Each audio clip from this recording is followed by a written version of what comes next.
Hello everyone, welcome to a new video. Today I want to share with you a very cool background that I made yesterday, and that was inspired by Vicky Papaioannou.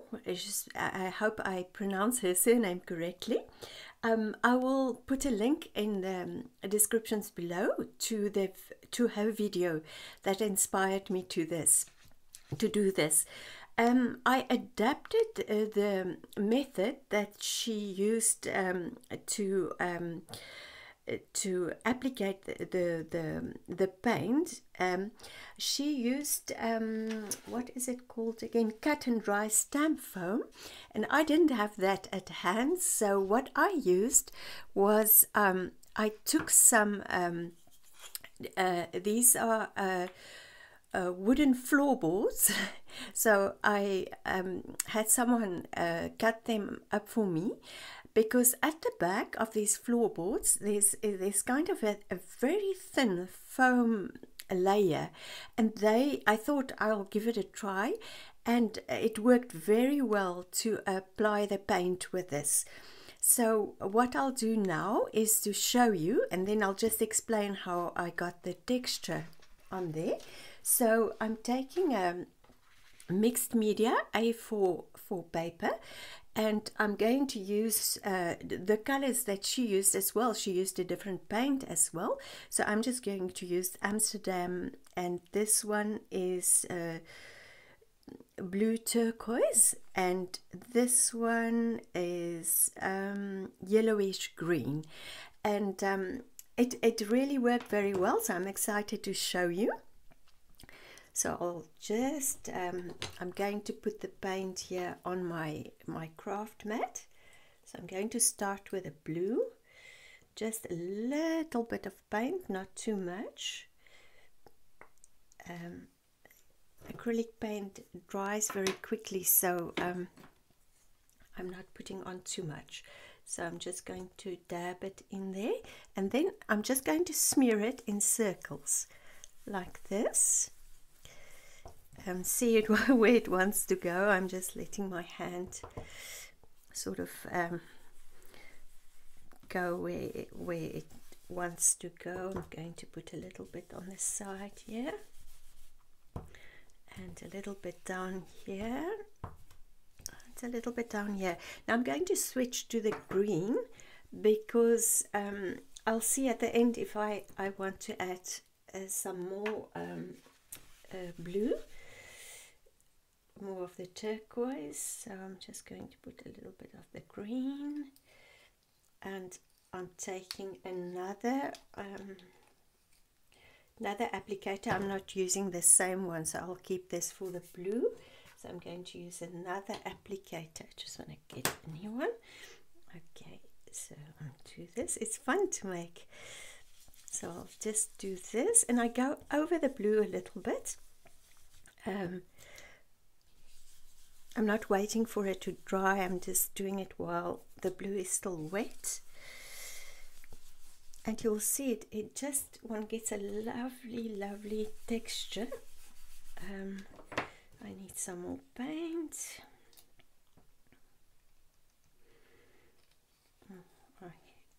Maybe that's too much, so I'll have to go carefully, because if you put too much paint, you don't get the same effect. So just go slowly with that. A little bit here, some more over here, a little bit there.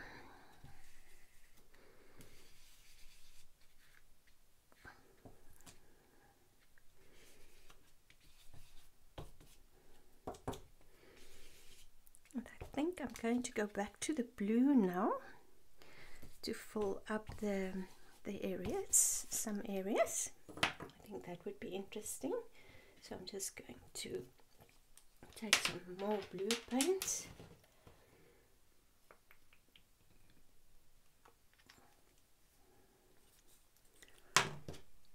Maybe just a touch in these areas. don't want to go too heavy.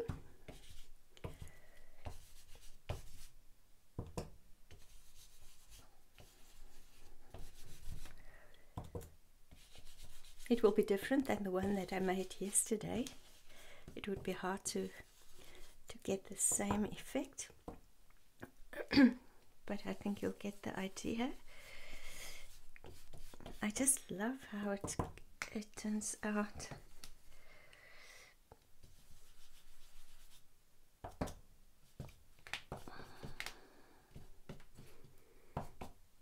A little bit more in certain areas. Maybe I'll go back to the green. I think it needs a little bit more green. So let's do a little bit more green.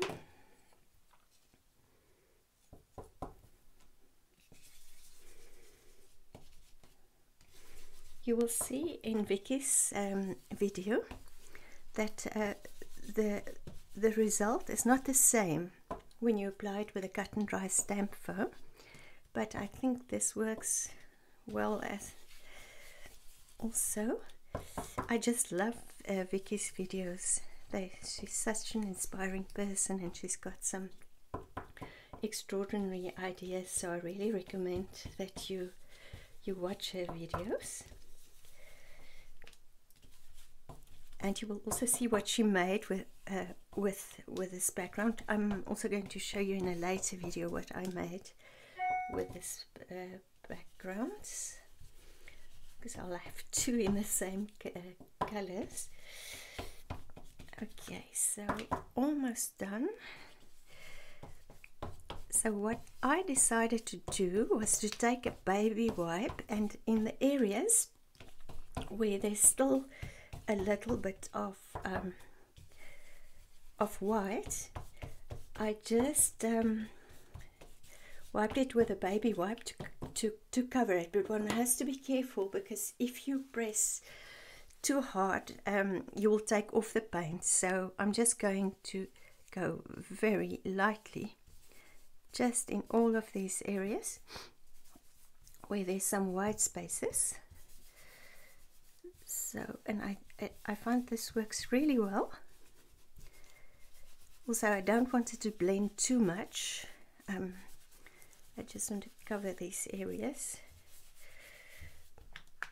And obviously there's now more green paint on the baby wipe, which is what I like.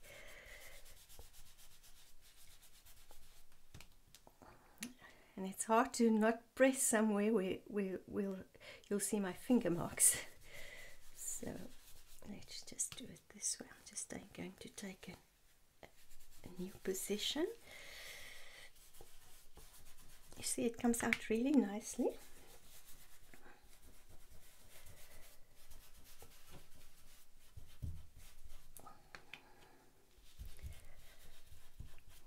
And there's still some more to do here.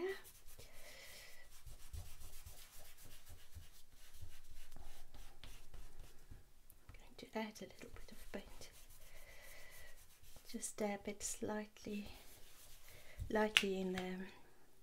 in the paint that's left on my craft mat.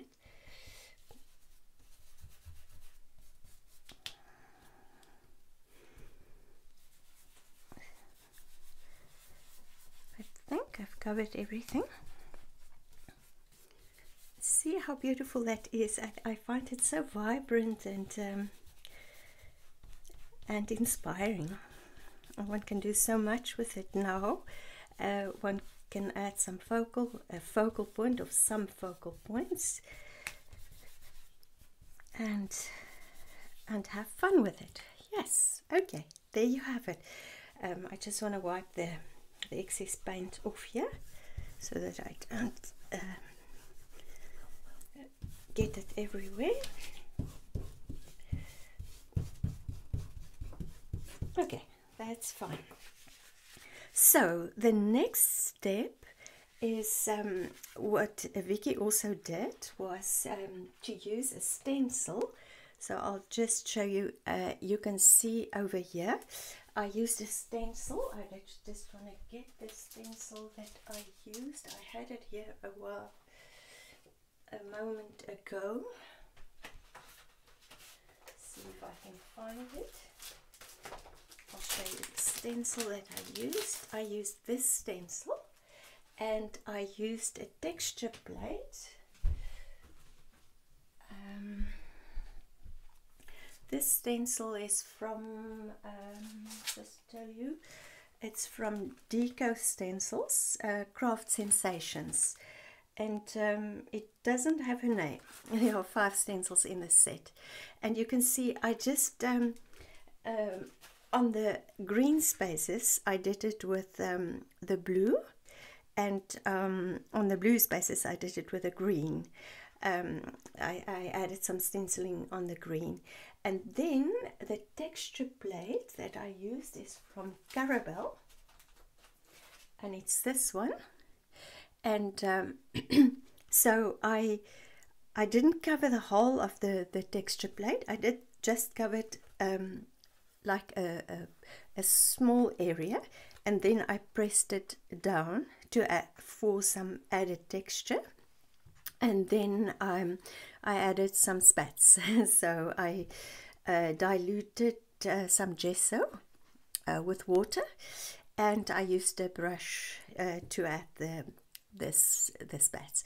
So in the next video I'll show you what I did with these 2 backgrounds, and I hope you've enjoyed it. And as I said, I'll put the link to Vicky's video below, and you can go and have a look and see what she did and how hers turned out. If you would perhaps prefer the cut and dry stamp effect, or as I said with this plan that I made with the floorboard cut-offs. Okay, until next time, see you soon for another video.